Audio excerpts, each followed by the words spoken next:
નાવ debate લઈને આવે છે આરોહી એન્ડ લિપ્સા. સૌપ્રથમ આપ સૌને નમસ્કાર. હું આરોહી, હું લિપ્સા. આજે અમે તમને કહેવા માંગીએ છીએ કે સમગ્ર જગતમાં બે પ્રકારના પ્રેમ હોય છે, માતાનો પ્રેમ અને શિક્ષકનો પ્રેમ.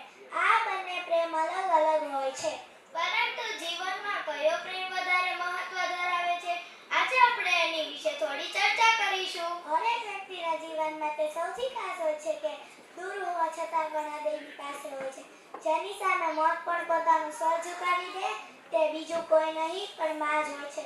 તેથી જ તો કહેવાય છે સાહેબ, માં તો માં, બીજા બધા બગડાના વાહ.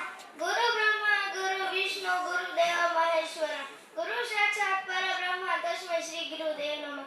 ગુરુ એ જ બ્રહ્મા વિષ્ણુ તેમજ શિવનું રૂપ છે. આપણા શાસ્ત્રોમાં ગુરુને બધા કરતા સર્વી સ્થાન આપવામાં આવ્યું છે. પણ કહેવાય છે કોઈ પણ બાળકની પ્રથમ ગુરુ જ તેની માં હોય છે, જે તેને જન્મ આપે છે, આ દુનિયામાં લાવે છે.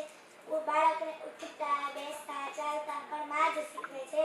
હા, પણ ચાલવાનું શીખ્યા પછી કયા રસ્તે ચાલવું એનો રસ્તો તો શિક્ષક જ બતાવે છે.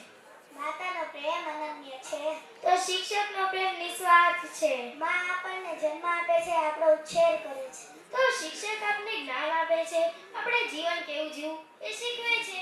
માં આપણા માટે એનું સર્વસ્વ આપી દે છે. માં આપણી હરેક મુશ્કેલીમાં આપણી સહાય કરે છે. તો શિક્ષક આપને આપણા જીવનમાં સફળ થવા, હા, પણ એ મુશ્કેલીમાંથી બહાર કેમ નીકળવું એનો રસ્તો તો શિક્ષક જ બતાવે છે ને.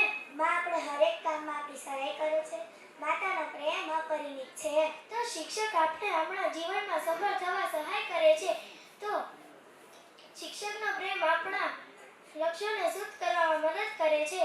માતાના પ્રેમમાં ક્યારેય કોઈ શરતો હોતી નથી, તો શિક્ષકના પ્રેમમાં ક્યાંય કોઈ શરતો હોય છે.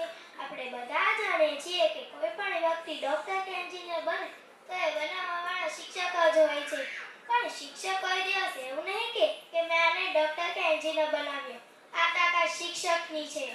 હા, તો જુઓ, અંતે અમે આ નક્કી કર્યું છે કે અમારા જીવનમાં બંને પ્રેમ પોતાના ભૂમિકા ભજવે છે. તો હવે તમે ઘરે જઈને વિચારશો કે કયો પ્રેમ વધારે મહત્વ ધરાવે છે, માતાનો કે શિક્ષકનો.